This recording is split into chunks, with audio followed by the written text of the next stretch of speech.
வணக்கம் நண்பர்களே. ஏற்கனவே நாம் டிஆர்பி நடத்தக்கூடிய TET exam, TRB second grade teachers exam use ஆகிறது மாதிரியான வடிவியல் டாப்பிக்கில் 6th புக்கில் வரக்கூடிய டேர்ம் 1, 2, 3 இந்த 3 டேர்மில் இருக்கக்கூடிய ஜாமெண்ட்ரி டாப்பிக்கை முன்னாடி வீடியோஸில் பார்த்துருக்கோம். இப்போ அதனுடைய தொடர்ச்சியாக 7th ஸ்டாண்டர்டில் ஃபஸ்ட்டு டேர்மில் வரக்கூடிய ஜாமெண்ட்ரி டாபிக் தான் இதில் பார்க்க போகிறோம். இதில் முதல்ல என்ன கொடுத்துருக்காங்க அப்படின்னா 6th நம்ம பார்த்ததெல்லாம் ஒரு வாட்டி ரீகால் பண்ணுறது மாதிரி கொடுத்துருக்காங்க. அது எல்லாத்தையுமே நம்ம முன்னாடி அந்த 3 வீடியோஸில் தெளிவாக சொல்லியிருக்கோம். நேர்கோடு அப்படிங்கிறதுனா என்ன, கோட்டு துண்டு, கதிர், இதை பற்றி எல்லாமே நம்ம 6th அந்த 3 வீடியோ பார்த்தீங்க அப்படின்னா தெரிஞ்சிடும். அது மாதிரி இணை கோடுகள், வெட்டும் கோடுகள், ஒரு கோடமை புள்ளிகள் அப்படிங்கிறதெல்லாம் என்னன்றது எல்லாமே அங்கே சொல்லியிருக்கோம். சரிங்களா? இதில் அவங்க இவற்றை முயல்கள்னு சொல்லிட்டு ஒரு சில கொஷின்ஸ் கேட்டிருக்காங்க. நம்ம இதை பார்த்துறது பெட்டர். இதில் பாருங்கள், இரு திசைகளிலும் முடிவில்லாமல் நீண்டு செல்லும் நேர்பாதை தான் நம்ம என்னன்னு சொல்லுவோம் அப்படின்னா கோடு அப்படின்னு சொல்லுவோம். அடுத்ததாக, இரு முடிவு புள்ளிகளை கொண்ட ஒரு நேர்கோட்டின் பகுதி கோட்டு துண்டு முடியாமல் போகுது அப்படின்னா அது கோடு. 2 முடிவு புள்ளிகள் இருக்குது அப்படின்னா அது கோட்டு துண்டு. ஒரு பக்கம் முடிவு புள்ளியும் ஒரு பக்கம் முடிவில்லாமையும் போயிட்டுருக்குன்னா அதுக்கு பேர் கதிர், ரே அப்படின்னு சொல்லுவாங்க. அதுதான் 3வது கேள்வி. ஒரு கதிர் என்பது ஒரு புள்ளியில் தொடங்கி ஒரு திசையில் முடிவில்லாமல் செல்லும் நேர்பாதை. இது நம்ம 6th டேர்மில் பார்த்தீங்கன்னா இதெல்லாம் உங்களுக்கு தெரியும். செங்கோணத்தில் வெட்டி கொள்ளும் கோடுகளை என்னென்னு சொல்லுவோம் அப்படின்னா செங்குத்து கோடுகள் அப்படின்னு சொல்லுவோம். ஒரு புள்ளியில் ஒன்றை ஒன்று வெட்டி கொள்ளும் கோடுகள் வெட்டும் கோடுகள். ஒருபோதும் ஒன்றை ஒன்று வெட்டி கொள்ளாத கோடுகள் இணை கோடுகள். நம்ம புரியுதுங்களாமா? இதெல்லாம் நமக்கு தெரிஞ்சுக்கிறதுக்காக ஃபஸ்ட்டு ஒரு ரீகாலில் கொடுத்துருக்காங்க. அதே மாதிரி பார்த்தீங்க அப்படின்னா இதில் இணையான கோடு எது, செங்குத்து கோடு, வெட்டும் புள்ளி, இதுவும் நம்ம 6th சொன்னதுலேருந்து அந்த பேஸை வச்சு கேட்டிருக்காங்க. ஒரு வாட்டி இதையும் பார்த்து வச்சுக்கோங்க. இதில் பாருங்கள், நம்ம இதுக்கான ஆன்சர்ஸையும் பார்த்துடலாம். பார்த்துட்டோன்னா ஒரு அவங்க இதை கொடுத்து கொஷின் கேட்குறாங்க அப்படின்னா, ஏன்னா டெட்டையோ டிஆர்பியோ பொறுத்த வரைக்கும் நிச்சயமாக அவங்க இந்த மாதிரியான இடங்கள்ல தான் கொஷின் கேட்குறாங்க. அதெல்லாம் ஆன்சர் தெரிஞ்சு வச்சுக்கிறது பெட்டர். இதில் ஃபஸ்ட்டு பாருங்கள், ஏபி என்ற கோட்டிற்கு இணையான கோடு எது? ஏபி எங்கே இருக்குது? தோ இருக்குது. கரெக்டாக? இதுக்கு இணையாக அதே மாதிரி இருக்கக்கூடிய கோடு எது அப்படின்னு சொல்லி பார்த்தீங்கன்னா தோ இருக்குது பாருங்கள், ஜிஹெச். அப்போ ஏபி என்ற கோட்டிற்கு இணையான கோடு ஜிஹெச். அடுத்தது, சிடி என்ற கோட்டை வெட்டும் ஒரு கோட்டை எழுதுக. சிடி தோ இருக்குது. இது வெட்டக்கூடிய கோடு 2. ஒன்று ஐஜே, இன்னொன்று என்ன, நீங்கள் ஐஜே தான் எழுதணும், இல்லை ஏஜே கூட எழுதலாம். அதனால் நம்ம ஐஜே இல்லை ஏஜே எதை வேணாலும் சொல்லலாம். அதனால தான் ஏதாவது ஒரு கோடு சொல்லியிருக்காங்க.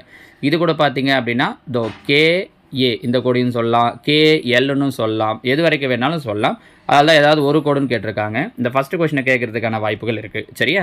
அடுத்ததாக 3வது கேள்வி பாருங்கள், ஜிஹெச் என்ற கோட்டிற்கு செங்குத்தான கோடுகளை எழுதுக. ஜிஹெச் தோ இருக்குது. இதுக்கு செங்குத்தாக பார்த்தீங்கன்னா தோ இருக்குது பாருங்கள், எல்கே, இதுவும் செங்குத்து தான், ஐஜே, இது ரெண்டையுமே நம்மளால் சொல்ல முடியும். அடுத்து ஐஜே இன்னும் கூட சொல்லலாம். இப்போது இதில் கேஎல் அப்படின்னு சொல்கிறோம் அப்படின்னா இதில் டிஏ இல்லை பியிலேருந்து வருதுன்னா பிஎல்னு கூட சொல்லலாம். சரியா? அடுத்ததாக 4வது கேள்வி, ஐஜே என்ற கோட்டிற்கு இணையாக உள்ள கோடுகளின் எண்ணிக்கை யாது? ஐஜே கோட்டிற்கு இணையாக ஐஜே தோ இருக்குது. இதுக்கு இணையாக இருக்கக்கூடிய கோடு எது மட்டும்தான் இருக்குது அப்படின்னா தோ இருக்குது பாருங்கள், கேஎல் மட்டும்தான் இருக்குது. ஸோ இதுக்கு இணையாக இருக்கக்கூடிய கோடு எத்தனை அப்படின்னு பார்த்தோன்னா 1 தான். ஏன்னா எண்ணிக்கை கேட்டிருக்காங்க. அடுத்ததாக, இஎஃப் ஏபி ஆகிய வெட்டும் கோடுகளா? இஎஃப் தோ இருக்குது, ஏபி தோ இருக்குது, வெட்டும் கோடுகள் தான். ஆமாம், ஒரு புள்ளியில் சந்திக்குது இல்லையா? அப்போ அது ரெண்டுமே பார்த்தீங்கன்னா வெட்டும் கோடுகள் தான். ஆமாம். சரிங்களா? ஸோ இந்த மாதிரி அவங்க டயராம் கொடுத்துட்டு கூட இதில் ஏதாவது ஒரு கேள்வியை அவங்க கேட்குறதுக்கு வாய்ப்பு இருக்குது. அடுத்ததாக இன்னொன்று என்ன சொல்லியிருக்காங்கன்னா, இதுவும் நம்ம 6th பார்த்தது, குறுங்கோணம், செங்கோணம், விரிகோணம், நேர்கோணம், பின்வலை கோணம், இதெல்லாம் என்னன்ட்டுன்னு. நேர்கோணம் அப்படின்னா 180 டிகிரி வர்றது. கரெக்டாக 180 டிகிரி இருந்துச்சுன்னா அந்த நேர்கோணம். பின்வலை கோணம் அப்படின்னா 180க்கும் 360க்கும் இடையில் இருக்கக்கூடியது தான் பின்வலை கோணம் அப்படின்னு சொல்லுவோம். சரிங்களா? அடுத்தது நிரப்பு கோணங்கள். நிரப்பு கோணங்கள்னால் 2 கோணங்களில் கூட்டினா 90 டிகிரி வந்துச்சுன்னா அது நிரப்பு கோணங்கள். 2 கோணங்களை கூட்டும்போது 180 டிகிரி வந்துச்சு அப்படின்னா அது மிகை நிரப்பு கோணங்கள். இதுவும் 6th பார்த்தது. டெட்டில் இதை பேஸ் பண்ணி கொஷின் கேட்டிருக்காங்க. இதுலேயும் பாருங்கள், இவற்றை முயல்கள் ஒன்று கொடுத்துருக்காங்க பாருங்கள். ஒரு நேர்கோணத்தின் அளவானது, இப்போ தான் சொன்னோம், ஒரு நேர்கோணம் அப்படிங்கிறது 180 டிகிரி. 128 டிகிரி அளவுடைய கோணத்தை என்னன்னு சொல்லுவோம் அப்படின்னா விரிகோணம் அப்படின்னு சொல்லுவோம். செவ்வக வடிவ காகிதத்தில் மூலையில் அமையும் கோணம். இப்போ செவ்வக வடிவ காகிதம்னா இதோட மூலையில் வரக்கூடிய டிகிரி 90 டிகிரியாக இருக்கும். அப்போ 90 டிகிரி என்ன சொல்லுவோம்னா செங்கோணம். ஒரு நேர்கோணமானது இரு சம பகுதிகளாக பிரிக்கப்படும் பொழுது நமக்கு கிடைப்பது, நேர்கோணம்னா 180 டிகிரி, சம கோணமாக பிரிக்கிறோன்னா 180 பாதியாக பிரிக்கிறப்ப 90 பிரியும். அப்போ 90 என்னதுன்னா ரெண்டுமே செங்கோணங்களாக கிடைக்கும். சரிங்களா? இதெல்லாம் கொஷினாக கேட்கறதுக்கு வாய்ப்பு இருக்குது. 0 டிகிரி அளவுடைய கோணத்தை என்னன்னு சொல்லுவோம் அப்படின்னா பூஜ்ஜிய கோணம். Option D. சரிங்களா? பூஜ்ஜிய கோணம்னு சொல்லுவோம். அடுத்துள்ள கோணங்கள், இப்போ இது வரைக்கும் பார்த்தது எல்லாமே பார்த்தீங்க அப்படின்னா நமக்கு 6th பேஸை வச்சு அவங்க கொடுத்துருந்தாங்க ரீகால் பண்ணுறது மாதிரி. இதுக்கப்புறம் வர்றது தான் 7th தொடங்குறது. அடுத்துள்ள கோணங்கள் அப்படின்னா இந்த வார்த்தை முக்கியம் பாருங்கள். பொதுவான ஒரு முனை, பொதுவான ஒரு கதிர், மேலும் பொதுவான உட்பகுதி இல்லாத ஒரு கோணங்கள் அடுத்தடுத்த கோணங்கள் எனப்படும். அதாவது பொதுவான ஒரு முனை இருக்கணும், பொதுவான ஒரு கதிர் இருக்கணும், ஆனால் என்ன இருக்கக்கூடாது அப்படின்னா பொதுவான உட்பகுதி இருக்கக்கூடாது. அப்படி இல்லாத கோணங்கள் தான் நம்ம என்னன்னு சொல்லுவோம் அப்படின்னா அடுத்தடுத்த கோணங்கள் அப்படின்னு சொல்லுவோம். இது அவங்க ஒரு முறை டெட்டில் இந்த கொஷினை கேட்டிருந்தாங்க. 2023 நடந்த டெட்டில் இந்த வார்த்தை அடுத்தடுத்த கோணங்கள் அப்படிங்கிறது என்ன அப்படின்ற மாதிரி அவங்க கேட்டுட்டு இந்த 3 ஆப்ஷனை மாற்றி மாற்றி கொடுத்துருந்தாங்க. இதில் கவனிச்சிங்கன்னா தெரியும். இப்போது ஏஓபி, பிஓசி இது ரெண்டுத்துக்கும் பாருங்கள் பொதுவான ஒரு முனை ஓ, பொதுவான ஒரு கதிர் ஓபி அப்படிங்கிறது பொதுவான கதிர். ஆனால் பொதுவான உட்பகுதி கிடையாது. இது வேறு உட்பகுதி, இது வேறு உட்பகுதி. இப்படி பொதுவான உட்பகுதி இல்லாத கோணங்கள் தான் நம்ம என்னன்னு சொல்லுவோம் அப்படின்னா அடுத்தடுத்த கோணங்கள் அப்படின்னு சொல்லுவோம். நம்ம புரியுதுங்களா? அடுத்ததாக இதில் பாருங்கள், அவங்க சிந்திக்கன்னு ஒன்று கொடுத்துருக்காங்க. கீழ் வரும் ஒவ்வொரு படத்திலும் ஆங்கிள் 1 மற்றும் ஆங்கிள் 2 ஆகிய கோணங்கள் குறிக்கப்பட்டுள்ளதை காணலாம். அவை அடுத்தடுத்துள்ள கோணங்களாக அமையுமா? விடைக்கு தகுந்த காரணம் கூறுகன்னு கேட்டிருக்காங்க. அடுத்தடுத்துள்ள கோணங்கள்லாம் இப்போ இப்படி 2 கோணம் இருக்குன்னு வச்சுக்கோங்களேன். இது 2 அடுத்தடுத்துள்ள கோணம். ஆனால் இவங்க கொடுத்துருக்கிற 3 கொஷின்லையும் பாருங்கள், 1 இங்கே இருக்குது, 2 இங்கே இருக்குது. இது அடுத்துள்ள கோணம் கிடையாது. இன்னொன்று டெஃபினேஷன் படி பார்த்தோம் அப்படின்னாலும் ஞாபகம் இருக்குன்னு நினைக்கிறேன். டெஃபினேஷன் அடுத்தடுத்துள்ள கோணங்களுக்கு என்ன சொன்னோம்? பொதுவான ஒரு முனை இருக்கணும், பொதுவான ஒரு கதிர் இருக்கணும். இங்கே நல்லா கவனிச்சுக்கோங்க. ஏன்னா இவங்க இதே மாதிரி என்ன பண்ணுவாங்க அப்படின்னா 3-4 படத்தை கொடுத்துட்டு இதில் எது அடுத்தடுத்துள்ள கோணங்களை கொண்டு இருக்குன்னு கேட்பாங்க. பொதுவான முனை இருக்கணும். 1க்கு 2க்கு இங்கே பொதுவான முனை இல்லை பாருங்கள். அதனால் இது அடுத்தடுத்துள்ள கோணங்கள் கிடையாது. இங்கேயும் பாருங்கள் 1 தோ இருக்குது, 1ஓட முனை, 2ஓட முனை தோ இருக்குது. இதுவும் அடுத்தடுத்துள்ள கோணம் கிடையாது. இதில் பாருங்கள் 1ஓட முனை, 2ஓட முனை ஓகே. ஆனால் ஒரு 1ங்கிறது கூட ஆக்சுவலாக பார்த்தீங்கன்னா இப்படி இது ஃபுல்லாக இருக்குது. 2ங்கிறது இங்கேருந்து இப்படி இருக்குது. சரிங்களா? ஒரு பொதுவான கதிர் இருக்கணும், ஒரே மாதிரியான பகுதி இருக்கக்கூடாது. 1 முழுசாக பார்த்தீங்கன்னா இந்த பகுதியும் வருது, 2க்கும் இந்த பகுதி வருது. அப்படி என்ன இருக்காது அப்படின்னா ஒரு பொதுவான உட்பகுதி இருக்காது. ஆனால் இங்கே பொதுவான உட்பகுதி இருக்குன்றதால இதுவும் அடுத்தடுத்துள்ள கோணங்களை கொண்டில்லை. ஸோ இந்த கொடுத்துருக்கிற 3 படத்துலையுமே எதுவுமே அடுத்தடுத்த கோணங்களை கொண்டில்லைங்கிறது தான் உண்மை. சரிங்களா? அடுத்த பாயிண்ட் பாருங்கள், நேரிய கோண இணை. இதை நல்லா தெரிஞ்சுக்கோங்க. இங்கேருந்து அவங்க கொஷின்ஸ் கேட்குறதுக்கு சான்ஸ் இருக்குது. நேரிய கோண இணை அப்படின்னா என்ன அப்படின்னா இதோ இருக்குது பாருங்கள். இந்த படம் தான் நமக்கு இந்த வார்த்தைக்கு தேவையானது. என்னென்னா ஒரு நேர்கோடு இருக்கும், அதில் 2 அடுத்தடுத்த கோணங்கள் இருக்கும். நேர்கோடுனால எத்தனை டிகிரி வந்துடணும் அப்படின்னா 180 டிகிரி வந்துடணும். அப்படி இருந்துச்சுன்னா தான் அதை நம்ம என்னன்னு சொல்லுவோம் அப்படின்னா நேரிய கோண இணை அப்படின்னு சொல்லுவோம். நேரிய கோண இணைனா ஒரு ஸ்ட்ரெயிட் லைனை 2ஆக பிரிக்கும். சமபாகமாக பிரிக்கணும் அப்படின்லாம் அவசியம் கிடையாது. 2 பார்ட்டாக பிரிச்சிருக்கும். அடுத்தடுத்துள்ள கோணங்கள் 2 இருக்கும். அப்படி இருந்துச்சுன்னா அதை நம்ம என்னன்னு சொல்லுவோம்னா நேரிய கோண இணை அப்படின்னு சொல்லுவோம். கீழே ஏதோ கொடுத்துருக்காங்க பாருங்கள். உருவான கோணம் அவங்க மேலே அதெல்லாம் சொல்லியிருப்பாங்க, இப்படிலாம் உருவாகலான்ட்டு. நமக்கு தேவை இது மட்டும்தான். எப்படி இருக்கும் குறிப்பாக சொல்லணும்னா மிக நிரப்பு கோணங்கள், அதுதான் 180 டிகிரியாக சொல்லிட்டோம் இல்லைங்களா?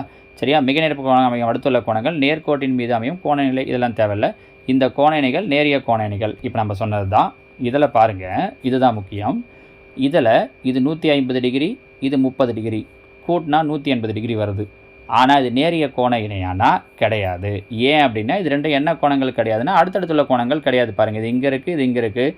இது அடுத்தடுத்துள்ள கோணங்கள் கிடையாதுன்றதால இது நேரிய கோண இணை கிடையாது. சரிங்களா? இப்போ இதில் பாருங்கள், இந்த மாதிரியான கொஷின்ஸை நமக்கு கேட்குறதுக்கு வாய்ப்பு இருக்குது. நேற்று கூட சிலர் என்ன பண்ணியிருந்தீங்க அப்படின்னா வடிவியல் டாப்பிக்லேருந்து கொடுங்க சார் அப்படின்னு சொல்லியிருந்தீங்க இல்லையா? ஸோ இந்த கொஷின்லாம் எக்ஸாம்பிள் அவங்க கேட்கலாம். இதில் ஆங்கிள் ஏஓசி கேட்டிருக்காங்க, இந்த ஃபுல் ஆங்கிள். அப்போ இது 2 அடுத்தடுத்துள்ள கோணங்கள், இது 51, இது 46. ஸோ அவங்க கேட்குறது ஏஓசின்றது இது மொத்தமாக கூட்டணும் அப்படின்னா 97 டிகிரி. அப்போ angle AOC equal to 97 degree. சரியா? அடுத்து இந்த கேள்வி பாருங்கள். இதில் என்ன கேட்டிருக்காங்கன்னா QOR எங்கே இருக்குது? QOR இதை மட்டும் கேட்டிருக்காங்க. என்னென்னா இது ஃபுல்லாக 62, இதில் இது மட்டும் எவ்வளோன்னா 23. அவங்க கேட்குறது இந்த பார்ட்டு மட்டும். அப்போ இங்கே என்ன பண்ணால் போதும் அப்படின்னா மைனஸ் பண்ணால் போதும். கரெக்டாக? அப்போ 9, 5ல் 2 போயிடுச்சுன்னா 3. ஸோ ஆங்கிள் QOR எத்தனை டிகிரி வந்துடும் அப்படின்னா 39 டிகிரி வந்துடும். சரிங்களா? அடுத்து இந்த கேள்வி பாருங்கள். இதில் இதை கேட்கலாம். 1 மார்க்கில் 4 ஆப்ஷனை கொடுத்துட்டு எது அப்படின்ற மாதிரி கேட்கலாம். பின்வரும் அடுத்துள்ள கோண இணைகளில் எவை நேரிய கோண இணைகளாக அமையும்? நேரிய கோண இணைகள்லாம் 2த்தையும் கூட்டினா எத்தனை டிகிரி வரணும்னா 180 டிகிரி வரணும். மிக நிரப்பு கோணங்களாக இருக்கணும்.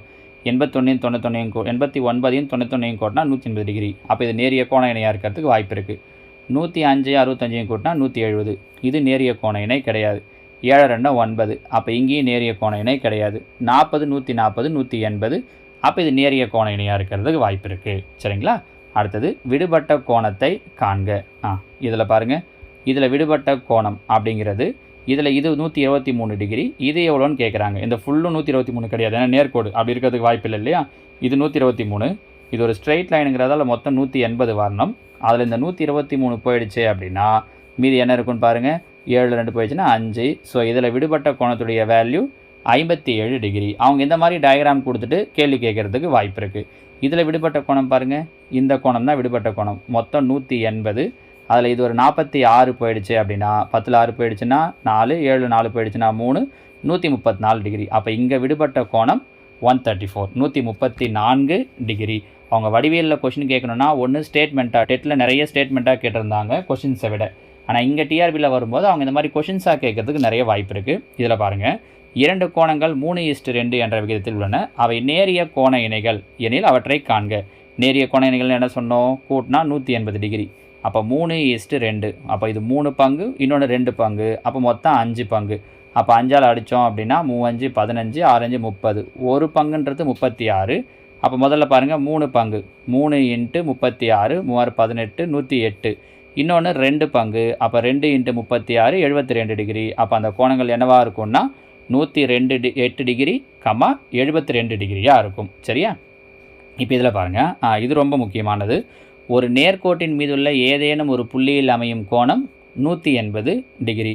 ஒரு நேர்கோட்டுக்கு மேலே இருக்கக்கூடிய ஒரு நேர்கோடு, இந்த நேர்கோட்டுக்கு மேலே ஒரு புள்ளியில் அமையக்கூடிய கோணம் எத்தனை டிகிரி அப்படின்னு பார்த்தீங்கன்னா 180 டிகிரி. ஒரு நேர்கோட்டின் மீதுள்ள ஏதேனும் ஒரு புள்ளியில் அமையும் கோணம் 180 டிகிரி.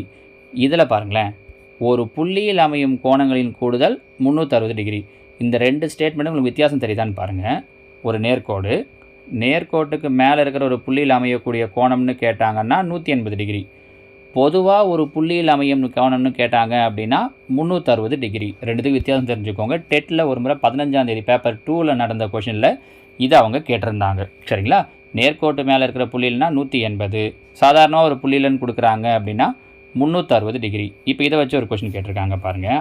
ROS இதோ நடுவில் இருக்குது இல்லையா, இது கேட்டிருக்காங்க.